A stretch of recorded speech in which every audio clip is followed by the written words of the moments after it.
Hi, this is Dave Roundtree, author of Paranormal Technology, Understanding the Science of Ghost Hunting, lecturer, author, and paranormal researcher. And when you're not busy in the field, do what I do and listen to the Malliard Report with Jim Malliard. The opinions expressed in the Malliard Report are those of the host and participants and are not intended to and do not necessarily reflect the opinions of any simulcasting radio network or sponsor. All listeners are advised to make their own decisions. It's the Malliard Report, yeah, the Malliard Report, the paranormal talk radio show with Jim Malliard as your host. See what lies beneath any paranormal activity. Go inside a world that others don't want to see. It's the Malliard Report, yeah, the Malliard Report. I must first apologize. I didn't shut the window. It was 75 degrees here today, so I didn't shut the window. So you're going to hear cars go by. Just apologizing for that up front. My guest tonight is religious demonologist Dave-Considine, generous enough to join me. I always make him stay up late because he's normally up. He's the 5 a.m. man. I don't know how he does it, but I want to thank him for joining me tonight. How are you doing tonight, Dave? I feel pretty good. A little tired. Drove a long ways today. Yeah, there's that too. Yeah, just trying to get another episode of A Haunting out of the way, and hopefully people will get a kick out of it and learn something from it. But yeah, we're filming that tomorrow, so hopefully everything will kick off right at about around 2 or 3 o'clock, I think. Can't talk about the episode, but it is being filmed tomorrow. Well, you could talk. That's all I need to know. I mean, you could come back on later and yeah, after it airs, yeah, discuss the rest of it. So.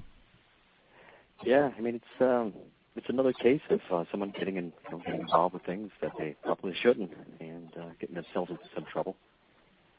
You know, we tell the stories and try to, maybe it'll touch somebody out there. You know, we've had people that went onto the website and read some of the stories like Amazing Grace and some of the stories that we have up there, and it seems to touch something personal in them, for having a bond with something that you want to get rid of, so it could be a drug addiction, or it could be something along the lines of something like alcohol, or even sexual addictions, or it might be something that's lingering. But they might go onto that site, even on Mark, and see something like that and read it, just passing by the site. So. But the stories on the TV, they touch a lot more people.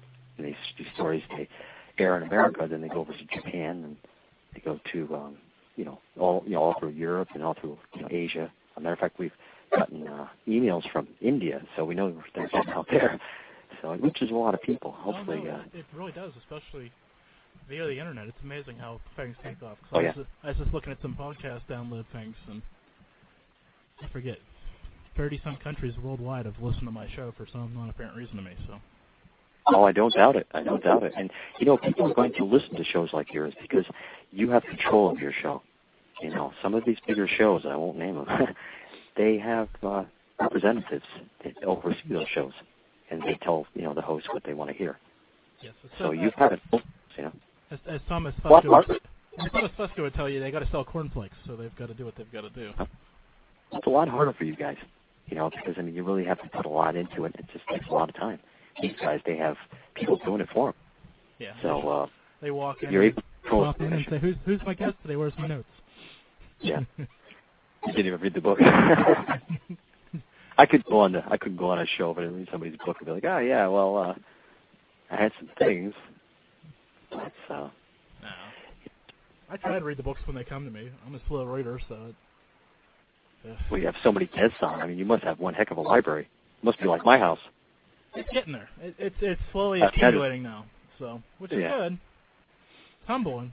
Every time I receive one, it's humbling that somebody thinks enough of me to send me their book. I mean, they could just say buy it. A good library, a good sound library, even, down to your Encyclopedia Britannica, just to be able to cross-reference things. Don't always trust what's online. Oh, if it's on the internet, it has to be factual. I have a Wikipedia that somebody actually made of me, and all of the words sound like Elmer Fudd. They actually wrote it out that way. Or no, it's not Elmer Fudd. It's some kind of leprechaun. It sounds like he's like Irish. Old consonant. Yeah. And he casts out old demons, and it's kind of like a parody, I guess. I'm glad somebody took the time to do it, you know. Yeah, I mean, at least you got to take the effort to go above and beyond. Sure. I mean, we weren't so pleased when we were let known that a website in Germany hacked our site. You know, it wasn't really a great thing, but I think they had an agenda, though. Yeah, they were trying to. I don't know where they were, what they were trying to do, but they definitely tried to hack our site. The only thing we found out was it was out of Germany.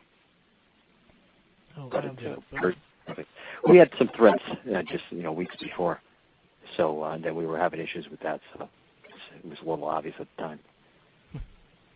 But does it ever stop? Well, you can run into corporeal problems too. Even when you go to a house, I mean, you can run into a husband that may not be okay with you being there. And, I don't know if you've gone into it.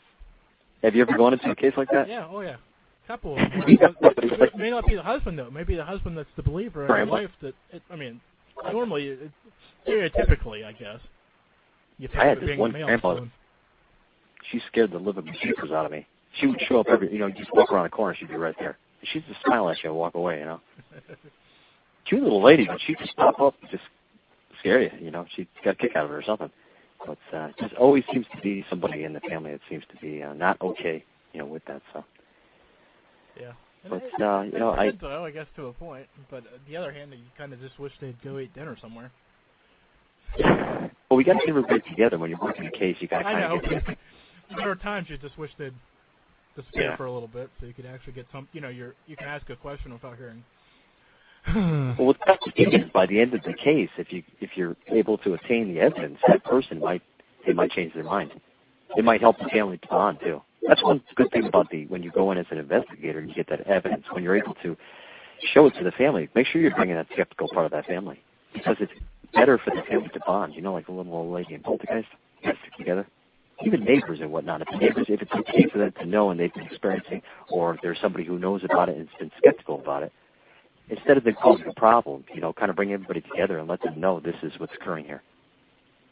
And don't be so afraid to tell somebody that, well, maybe it's something that's a natural thing, or the hardest thing to tell somebody. And I talked to somebody the other day about this. The hardest thing is telling somebody they have mental disease.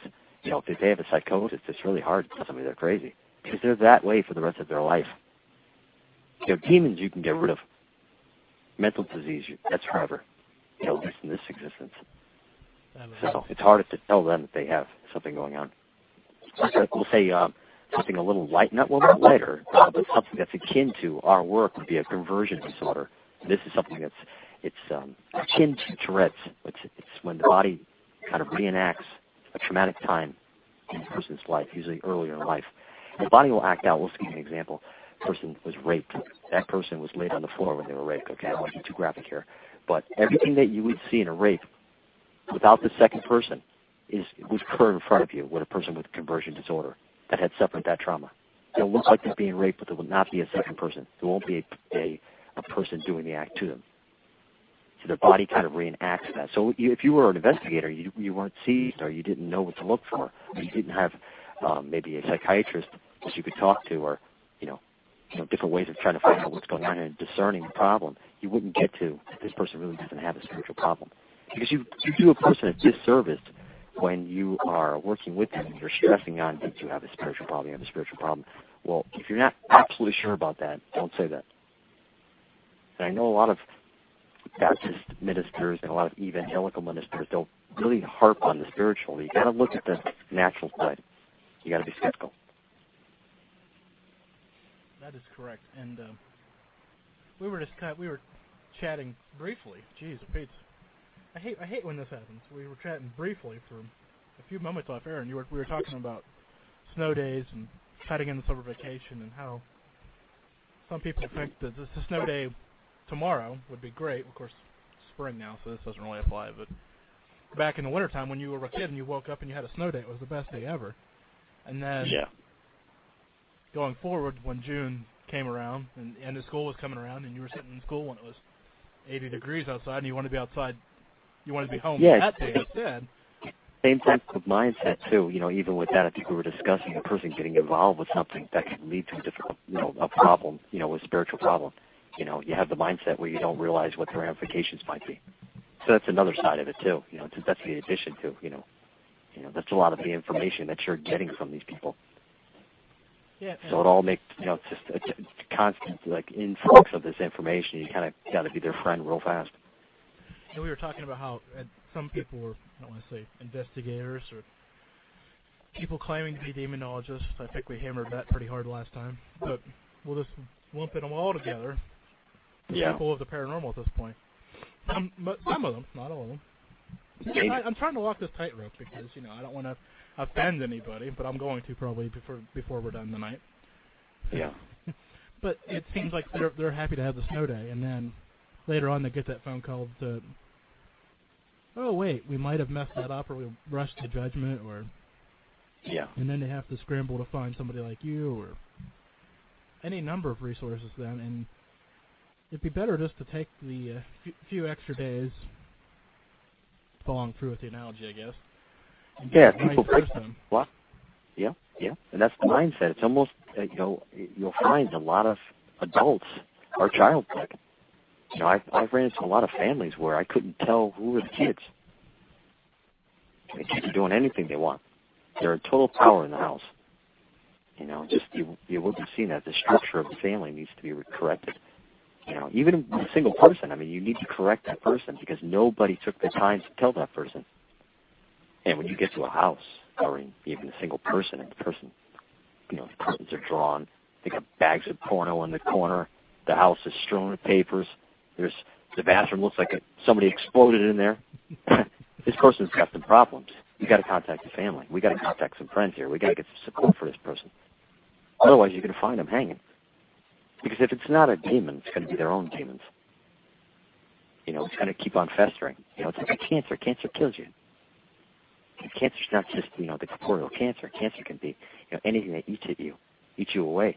Why have this eat you away? Why give in to this thing? Be strong. That's what we try to tell people. You don't have to be weak. You don't have to be rough either. A lot of people, they get mad, when they have a spirit come into the house, they'll say, you start yelling at it, and cursing at it and whatnot. It's not going to help you. Being tough at that point in time is not going to help you. It's for you to ignore that, because that's there because you did something that you shouldn't have done. It was something that you did. It's just, you'll never find a case where the person did nothing. There's always something.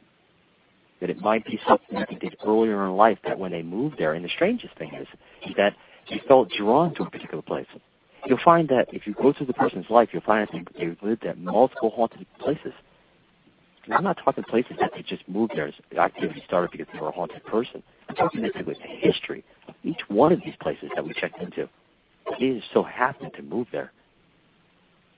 There's a lot of research on some of these. But it's very, very strange. I always thought it was just a haunted person. I said, well, you just moved there and it's just a haunted person. Well, of course there's going to be activity. No, these places were known haunted places. And that person had no knowledge of that. They're drawn to that. We had a very good case with a grandfather. Actually, it was a father of this guy we're working with. He kept on leaving the house, walking down the road. He was walking a long distance, kind of almost the other side of town, small town. And he would come to rest in front of this house and sit there and stare at this house. And I guess the son, after a while, thought his father might like this house, so he bought it for him. Now, he started to extract animal bones out of this yard. The father was, going to pieces ever since he moved into this place. They thought it would be a good thing to have him move there because it was in town, and they wanted his father. His father's wife had passed away a couple of years before, and he didn't know what to do with him. There was a bunch of stuff going on, so he was living with them. So he wanted to get him his own place. So this house was someplace that he thought he would like. But the amount of animal bones that were extracted from this property, we still didn't get really too much information of why there were so many, but I'm talking hundreds and hundreds and hundreds of bones. The police actually were involved with this because there was such a large amount of them, and it was just cats and dogs and all kinds of, just... Well, that throws my theory out the window. So that's thinking like beer canner, processing that whole bit. But that's what I was thinking of. That maybe, something historically, maybe they, skinned some animals and it was just a deposit of them, but it doesn't seem that way. This area here was not really, at the time when this house actually was built, there wasn't much around it. So I'm not really sure what went on in this property. Not too sure. That's kind of. It could have been used by a